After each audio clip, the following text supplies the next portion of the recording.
A very good day to you. I'm Hank Gross, MidHudsonNews.com.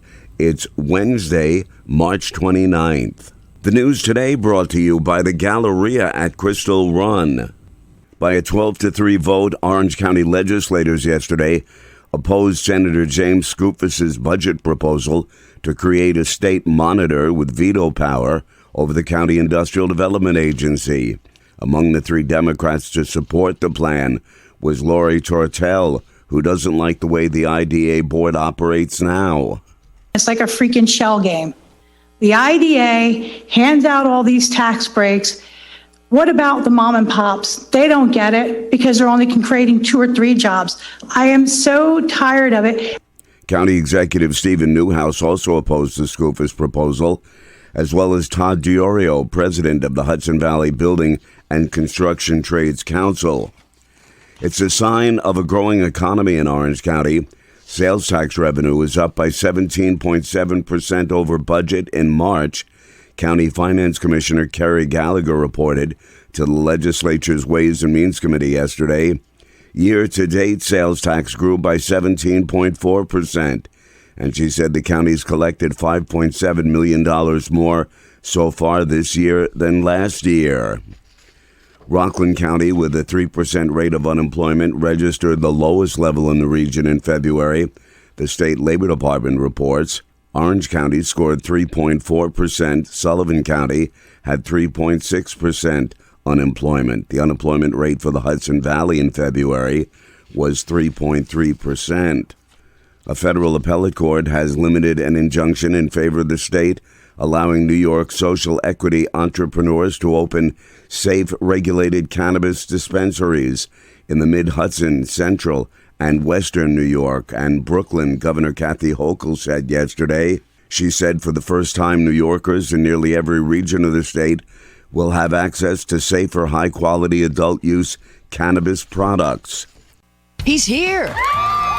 The Easter Bunny is visiting the Galleria at Crystal Run every day, now until Easter. And he's not camera shy. Get your picture taken with Mr. Peter Cottontail. Children, families, even pets are welcome. And now you can make an appointment ahead of time at whereisbunny.com. Reservations are strongly encouraged. Go to GalleriaCrystalRun.com for all the details. State Assemblyman Jonathan Jacobson of Newburgh is slamming Central Hudson for alarming residents by using a helicopter to trim trees in the Mount Beacon area last week without prior notification. Constituents contacted his office, reporting a helicopter with chainsaws hanging out of it, hovering over residential neighborhoods in Beacon and Fishkill. Jacobson said as soon as his office was alerted to the situation, he called Central Hudson to find out what was going on and was informed that they hired a subcontractor to clear tree limbs around service lines.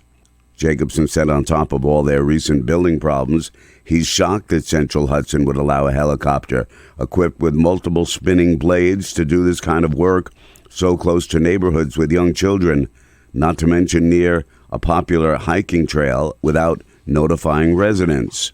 Hundreds of affordable rental units are expected to be created or preserved over the next few years, with support from Dutchess County's new Housing Trust Fund, addressing the housing access gaps identified in the county's housing needs assessment completed last year. The county will award $8.9 million in ARPA funds for 6 affordable rental housing projects through the initial funding round of the Trust Fund's Housing Creating and Preservation Program. County Executive Bill O'Neill says the program was created to be a flexible and nimble funding source to incentivize and encourage smart housing growth in the county. If we were to give the funding to all 8 based on the current projections, that would produce about 600 rentals. Now, I will caveat that by saying, the projects have to be completed. We're not giving people money and then letting them kind of, maybe not deliver. You've got to build it, and then we will reimburse you. The new rental units will be available to households making 30% to 80% of Dutchess County's area median income. A head-on crash on Route 97 in the town of Coshocton claimed the lives of both drivers, state police reported yesterday. The incident occurred at 3:45 p.m. on Monday when a 2008 Audi A4 driven by 34-year-old James Card of Beach Lake, Pennsylvania, was traveling southbound when it was involved in a crash with a 2020 Hyundai Elantra traveling northbound driven by 24-year-old Edward Sykes of North Branch. Both drivers were pronounced dead at the scene, police said. The cause of the crash is under investigation. I'm Hank Gross, MidHudsonNews.com. The news today brought to you by the Galleria at Crystal Run.